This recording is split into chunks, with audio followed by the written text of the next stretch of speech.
प्यारे विद्यार्थियों नमस्कार। स्वागत है आप सभी का आपके अपने इस यूट्यूब चैनल रोजगार विद डिफेंस पर। तो साथियों, इस वीडियो में हम बात करने वाले रीट एग्ज़ाम आंसर की 2025 के बारे में।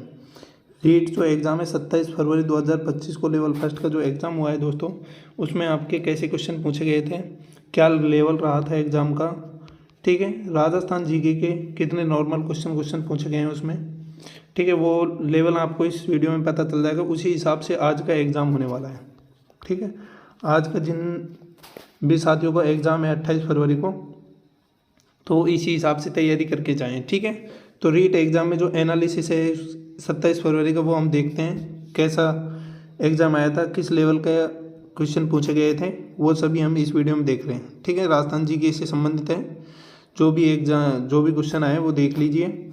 और आज के जिन भी साथियों का एग्ज़ाम है तो वो इसी हिसाब से तैयारी करके जाएं, क्योंकि नॉर्मल क्वेश्चन पूछे जा रहे हैं, ज़्यादा टफ क्वेश्चन नहीं आ रहे हैं, ठीक है। तो पहला क्वेश्चन क्या पूछा गया था, अस्पताल के आसपास की जो ध्वनि होती है वो कितने डेसिबल या होती है, तो 65। इसका जो आंसर आया था वो 65 आया था। ये 27 फरवरी के एग्ज़ाम में पूछा गया है, ठीक है।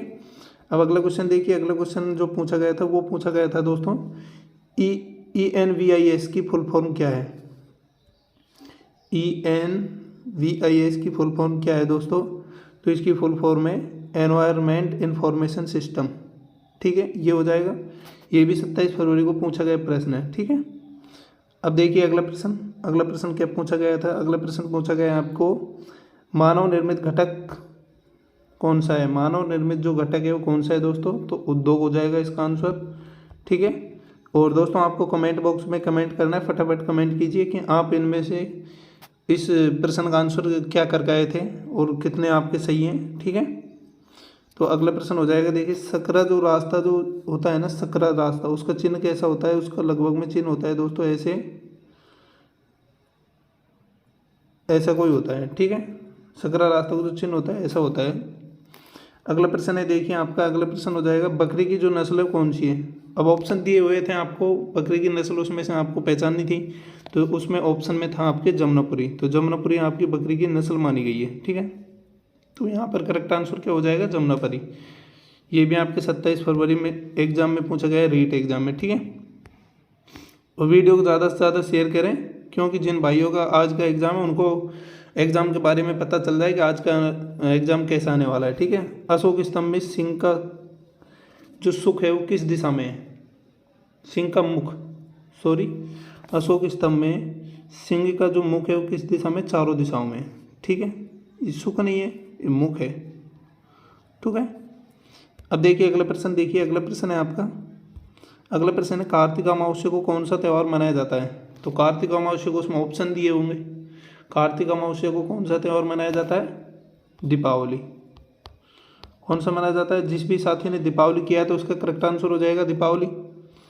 अब अगला प्रश्न है दोस्तों आपका, देखिए अगला प्रश्न हो जाएगा, राजस्थान का राज्य पुष्प कौन सा है। राजस्थान का राज्य पुष्प कौन सा है, तो रोहिड़ा। जिस भी साथी ने अगर आंसर रोहिड़ा दिया है तो उसका करेक्ट आंसर हो जाएगा, ठीक है, रोहिड़ा।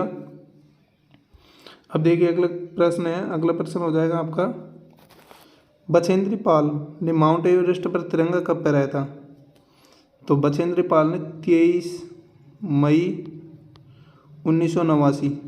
जिस भी साथी ने ये आंसर दिया है तो उसका करेक्ट आंसर हो जाएगा 23 मई 1989, ठीक है। अब अगला प्रश्न देख लीजिए। अगला प्रश्न हो जाएगा आपका, अगला प्रश्न है, जंगली मुर्गों वाला अभ्यारण्य कौन सा है। जंगली मुर्गों वाला अभ्यारण्य कौन सा है दोस्तों, तो माउंट आबू सिरोही आपका जंगली मुर्गों वाला अभ्यारण्य है, ठीक है, माउंट आबू सिरोही। जिस भी साथी ने अगर आंसर दिया है माउंट आबू सिरोही तो उसका करेक्ट आंसर हो जाएगा। अगला प्रश्न हो जाएगा आपका, देखिए अगला प्रश्न है, चीरने फाड़ने वाले दांत। चीरने फाड़ने वाले दांत कौन से होते हैं, रत्नक दांत। चीरने फाड़ने वाले दांत होते हैं रत्नक, ठीक है। अगला प्रश्न हो जाएगा आपका, देखिए अगला प्रश्न क्या हो जाएगा, जूट कृषि कौन से मौसम में की जाती है। जूट की जो कृषि है दोस्तों वो कौन से मौसम में की जाती है, तो ग्रीष्म। कौन से मौसम में की जाती है, ग्रीष्म में। तो जिस भी साथी ने ग्रीष्म आंसर दिया है उसका करेक्ट आंसर हो जाएगा, ठीक है।